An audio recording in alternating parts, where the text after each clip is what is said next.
Today we will see what will happen when we put a dipole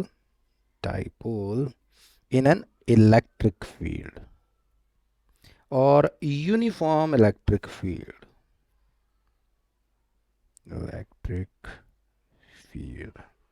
ठीक है, electric field कितना generate कर सकते हैं। मान लो इतने थोड़े जे पॉजिटिव चार्ज हैं और ਇੱਥੇ ਨੈਗੇਟਿਵ ਇੱਕ ਪਲੇਟ ਰੱਖ ਦਈਏ ਜਿਹਦੇ 'ਚ ਨੈਗੇਟਿਵ ਚਾਰਜ ਹੈ, ਤਾਂ ਇੱਥੇ ਅਸੀਂ ਕਹਿ ਸਕਦੇ ਹਾਂ ਇਲੈਕਟ੍ਰਿਕ ਫੀਲਡ ਚੱਲਣੀ ਸ਼ੁਰੂ ਹੋ ਜਾਏਗੀ ਰਾਈਟ ਸਾਈਡ ਨੂੰ।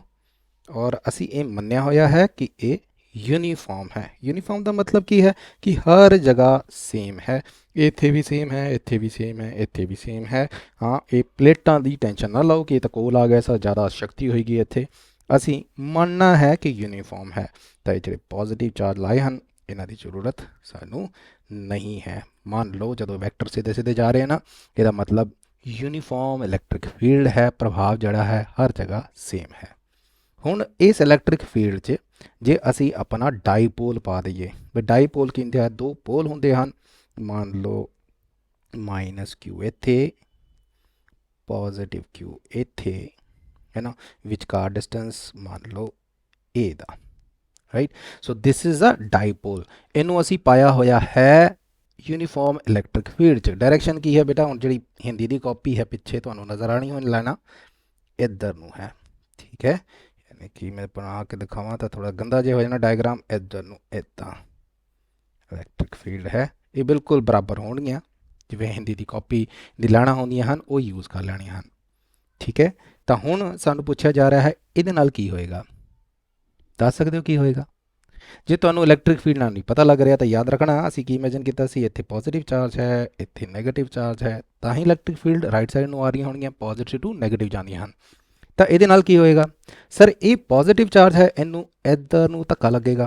ये नैगेटिव चार्ज है, ये पॉजिटिव कोल भजेगा, या नैगेटिव चार्ज इनू लैफ्ट साइड नूं धक्का देगा। बट ये दोनों फोर्सेस जे लग जाण इस डाइपोल ते, तो इनू की होएगा एहसास, क्या ये रोटेट नहीं हो जाएगा, इदां नूं रोटेट होने की ट्राई नहीं करेगा, right. So it will experience a force. कही है नहीं सर, इत्थे तां रोटेशन हो रही है, then we will talk about the it will experience ਜਿਹੜਾ ਸਾਡਾ ਡਾਈਪੋਲ ਹੈ ਇਹ ਐਕਸਪੀਰੀਅੰਸ ਕਰੇਗਾ ਕੀ ਚੀਜ਼ ਨੂੰ, ਇੱਕ ਰੋਟੇਟਿੰਗ ਫੋਰਸ।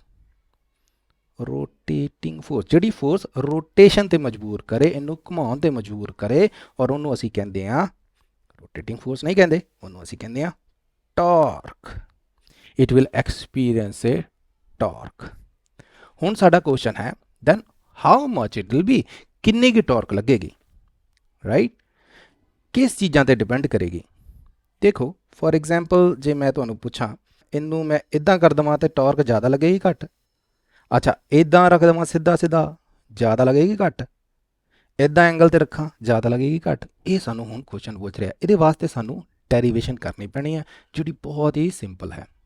तो सब तो पहले सानूं ये पता होना चाहिए कि वॉट इज़ टॉर्क। टॉर्क किदां कढीए इहो जिहे केस च, टॉर्क किदां कढनी है। टॉर्क निकल जाएगी जे तुहानूं वन ऑफ द फोर्स पता होए। एक फोर्स लवो, वन ऑफ द फोर्स, कोई भी एक फोर्स तुहानूं पता हो, दूजी इक्वली होएगी, राइट। मल्टीप्लाई कर दो इनू किहदे नाल, परपेंडिकुलर डिस्टेंस नाल। सर किहनां विच distance, between forces. So let us see क्या टॉर्क निकलेगी। तो सर पहले पता होना चाहिए फोर्स कितनी निकलेगी। मान लो इत्थे जिहड़ी यूनिफॉर्म इलैक्ट्रिक फील्ड है वो है ई दे बराबर। यूनिफॉर्म मतलब हर पासे सेम, प्लस क्यू नूं भी 19 तो माइनस क्यू नूं भी 19, फर्क नहीं पैना। ये पॉजिटिव नैगेटिव चार्ज कोल या दूर से के असी आइडिया नहीं लाना, ये यूनिफॉर्म है। हुण देखो जदों असी इत्थे इलैक्ट्रिक फील्ड ई मनी हुई है, इनू एक फोर्स लगेगी राइट साइड नूं, राइट। इलैक्ट्रिक फील्ड की दिशा विच ही पॉजिटिव चार्ज आएगा, तो वह फोर्स एफ किदां कढ सकते हैं। सर इलैक्ट्रिक फील्ड पता है तुहानूं, ये पता है एक कूलम नूं कितनी लगती है, yes that is the value of E, वही तो इलैक्ट्रिक फील्ड होंदी है। तो sir just multiply this by the charge Q जिहड़ा इत्थे पिया होया है। इत्थे की हो जाएगा sir, same thing, force will be E into Q, but it is directed towards the left side. बस यही फर्क है, डायपोल च दोनों चार्ज का मैग्नीट्यूड सेम होंदा है बट उन्होंने जिहड़ा साइन है वो डिफरेंट होंदा है। ठीक है, तो we got the first part of our torque. Torque का पहला पार्ट असी कढ़ते हाँ, वन ऑफ द फोर्स पता लग जाए तो one of the force, now we know that is simply E multiplied by Q. Now it has to be multiplied by, इनू असी मल्टीप्लाई करना पैना है सानू with perpendicular distance, perpendicular distance between forces। Forces कितनी होएगी जी? परपेंडिकुलर डिस्टेंस की है फोर्स दे, एक फोर्स इधर नू जा रही है देखो, और एक फोर्स इधर नू जा रही है, right. Then what is the perpendicular distance? Let me use a different colour, this will be the perpendicular distance, है ना। This will be the horizontal distance, ये वाला कलर यूज कर लूँ, यूज डिफरेंट कलर क्योंकि यूज नहीं होने horizontal distance, but फिर भी ऐसे कह सकते हैं this is the horizontal distance and this is the perpendicular distance. ये मन्निया जाता है, इन्हें थोड़ा सेंटर ते ड्रॉ करना चाहिए सी। ड्रॉ इट अगेन, ये जिहड़ा होएगा this is the perpendicular distance and this is the horizontal distance. ठीक है, हुण असी देखना है सर ए तो ए है, this is the A, but जो परपेंडिकुलर डिस्टेंस है इनू असी मान रहे हैं, क्यों बेटा? ध्यान दो, फोर्स जा रही है इधर नू, तो हेयर इज द 90 डिग्री, उन्होंने ही तो कहते हैं परपेंडिकुलर, तो इधर जा रही है फोर्स इधर नू ए वाला, but this is 90 degree to that also, that is why we are calling this is the perpendicular distance, this is the perpendicular distance between forces. क्या काट सकते हैं सर? मान लो ए एंगल थीटा है, राइट, तो असी कट सकते हैं हम, क्यों सर? दिस इज ए, सामने वाली चीज़ होंगी है साइन थीटा नाल, तो ए तो सामने का कंपोनेंट हो जाना है A sine theta. So we got the perpendicular distance between the forces, कितना है? A sine theta. थीटा की है, we can say theta is, याद रखियो what is theta, what is theta? Angle between क्या क्या चीज़ सर? एक तो आपका डाइपोल मूवमेंट है, ये डायरेक्शन हो जाएगी ना डाइपोल मूवमेंट की, negative to positive, this is P vector, P vector and ਤੁਹਾਡੀ ਜਿਹੜੀ ਇਲੈਕਟ੍ਰਿਕ ਫੀਲਡ ਹੈ, ਇਲੈਕਟ੍ਰਿਕ ਫੀਲਡ ਦੀ ਡਾਇਰੈਕਸ਼ਨ ਇਹ ਹੋਏਗੀ ਇੱਧਰ ਨੂੰ, ਸਿੱਧੀ ਸਿੱਧੀ ਹੈ, ਤਾਂ ਦੋਨਾਂ ਦੇ ਵਿੱਚ ਐਂਗਲ ਕਿੰਨਾ ਹੈ? ਥੀਟਾ ਹੈ, ਐਂਗਲ ਬਿਟਵੀਨ ਪੀ ਐਂਡ ਈ। ਇੱਥੇ ਤੱਕ ਹੋ ਗਿਆ, ਤਾਂ ਅਸੀਂ ਹੁਣ आराम नाल कर सकते हैं। हम डायग्राम की जरूरत नहीं है, सिंपल असी कैलकुलेशन कर लेनी है। देखो ये निकल गया परपेंडिकुलर डिस्टेंस साडा A sine theta. Now we have to multiply this, तो we will multiply like E into Q into A sine theta. ये निकल रहा है साडा torque, this is the torque we are calculating.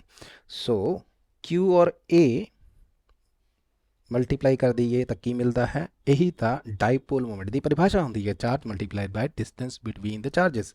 तो ये हो जाएगा साडा ई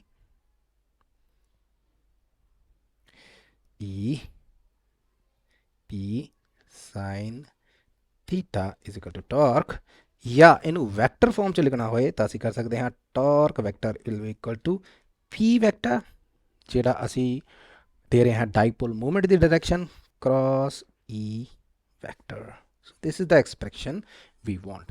So now we can say what happens when dipole is put in the uniform electric field. Sir, it rotates depending on sir angle क्या है किहदे विच? Sir dipole moment and electric field दे विच। जे तुसी सानू थीटा दस दो, इस एक्सप्रैशन नाल असी किन्नी रोटेटिंग फोर्स या किन्ना टॉर्क उहदे ते लग रहा है वो तुहानू दस सकते हैं। हुण इस जड़ा फॉर्मूला आया है, थोड़ा जिहा कॉमन सेंस बिल्ड कर लीजिए। What we got is that it will experience a torque which will be equal to P cross E. Now जे इस स्क्रीन ते इलैक्ट्रिक फील्ड होए राइट साइड में जाती हुई, पॉजिटिव इस साइड मान लेना है और नेगेटिव इस साइड मान लेना है। And now I ask you question like simple, जे मैं ਪੋਜ਼ਿਟਿਵ ਇੱਥੇ ਰੱਖਾਂ, ਨੈਗੇਟਿਵ ਇੱਥੇ ਰੱਖਾਂ ਡਾਈਪੋਲ ਦਾ, ਰਾਈਟ। ਇਹ ਹੈ A ਡਿਸਟੈਂਸ ਜਿਹੜਾ ਅਸੀਂ ਪਹਿਲੇ ਕੁਐਸਚਨ ਕੀਤਾ ਸੀ, ਔਰ ਇੱਦਾਂ ਰੱਖਦਾ, ਰਾਈਟ। ਔਰ ਥਰਡ ਇੱਕ ਹੋਰ ਲੈ ਲਓ ਜਿਹਦੇ 'ਚ ਬਿਲਕੁਲ ਸਿੱਧਾ ਕਰਦਾ ਹਾਂ, ਇੱਦਾਂ ਰਫ ਹੀ ਬਣਿਆ ਮੇਰਾ ਥੋੜ੍ਹਾ ਜਿਹਾ, ਧਿਆਨ ਰੱਖਣਾ। ਇਹ ਤਿੰਨੋਂ ਡਿਸਟੈਂਸ ਸੇਮ ਹਨ। ਤਾਂ ਕਿਆ ਦੱਸ ਸਕਦੇ ਹੋ ਸਭ ਤੋਂ ਜ਼ਿਆਦਾ ਘੁਮਾਉਣ ਦੀ ਸ਼ਕਤੀ ਜਾਂ ਟੌਰਕ ਕਿੱਥੇ ਲੱਗੇਗੀ? ਤਾਂ ਸਾਡਾ ਜਿਹੜਾ ਕਾਮਨ ਸੈਂਸ ਕਹੇਗੀ ਸਰ ਇੱਥੇ, ਰਾਈਟ। ਉਸ ਤੋਂ ਘੱਟ ਇੱਥੇ। ਇੱਥੇ ਕੀ ਹੋਏਗਾ ਵੀ ਥਰਡ ਕੇਸ 'ਚ? ਲੱਗੇਗੀ ਹੀ ਨਹੀਂ, ਜ਼ੀਰੋ, ਰੋਟੇਟ ਨਹੀਂ ਕਰੇਗਾ। ਇਹ ਪਿਆ ਇੱਦਾਂ ਹੋਇਆ ਹੈ, ਐਂਗਲ ਮੈਟਰ ਕਰ ਰਿਹਾ ਹੈ ਕਿ ਡਾਈਪੋਲ ਸਾਡਾ ਕਿੱਦਾਂ ਪਿਆ ਹੋਇਆ ਹੈ ਸਾਡੀ ਇਲੈਕਟ੍ਰਿਕ ਫੀਲਡ 'ਚ। ਤਾਂ ਕਿੱਦਾਂ ਅਸੀਂ ਕੱਢ ਸਕਦੇ ਹਾਂ ਸਰ? ਦੇਖੋ ਫਾਰਮੂਲਾ P क्रॉस E ਹੈ, ਤਾਂ ਤੁਸੀਂ P ਕੱਢ ਲਿਓ। ਇਹਨੂੰ ਖੋਲਣਾ ਹੈ ਤੇ ਮੈਗਨੀਟਿਊਡ ਦੇਖਣਾ ਹੈ, ਤਾਂ PE ਸਾइन थीटा कह सकता हाँ। What is theta? Sir theta is angle between P and E। Now in the first case, ये जो फर्स्ट केस है, इलैक्ट्रिक फील्ड जा रही है इधर नू, डाइपोल मूवमेंट की डायरेक्शन है ए, दोनों के विच एंगल की है बेटा 90 डिग्री है, और साइन 90 कितना होंदा है? 1 होंदा है। तो सानू जी टॉर्क मिलेगी वो सिंपल गुणा ऑफ P एंड E मिल जाएगी, मैक्सिमम वैल्यू मिल जाएगी। यही तो साड़ी कॉमन सेंस सी कि इत्थे ज़्यादा रोटेट करेगा, ज़्यादा शक्ति नाल रोटेट करेगा, ज़्यादा रोटेटिंग फोर्स पैदा होएगी। What about this? हुण ए कोई भी एंगल हो सकता है, मान लो ए है साडा 30 डिग्री, राइट। तो हुण उत्थे कढिए सर, आ जाओ फार्मूले ते। तो sir P it will be PE sine 30 degree, जोड़ा भी एंगल है P और E दे विच वो लिख देना है। E इधर नूं जा रही है, P नैगेटिव टू पॉजिटिव मनते हैं, ये आ गया एंगल 30 डिग्री। साइन 30 बेटा होंदा है हाफ, राइट, या 0.5। तो मल्टीप्लीकेशन हो जाएगी 0.5 नाल या 1/2 नाल, यानी कि जिहड़ी इत्थे फर्स्ट केस च सानू टॉर्क मिल रही सी ओदी शक्ति हुण अद्धी हो गई ड्यू टू द एंगल, जिस एंगल के हिसाब नाल पिया होया है। Now let's do the third case. Third case च की होएगा sir? Here electric field is going in this direction, sir the movement, the dipole moment is also in this direction, so the angle between them is 0, so we will put PE sin 0। तो sin 0 0 ही होता है, तो everything will come 0। और यही तो साडा common sense भी सी कि डाइपोल जो इदा पिया होएगा तो इन्हें रोटेट नहीं करना, इन्हें खलोते रहना है इत्थे। यही सानू डेरिवेशन या कॉमन सेंस साडे को पूछी जा रही है इस क्वेश्चन च। Thank you.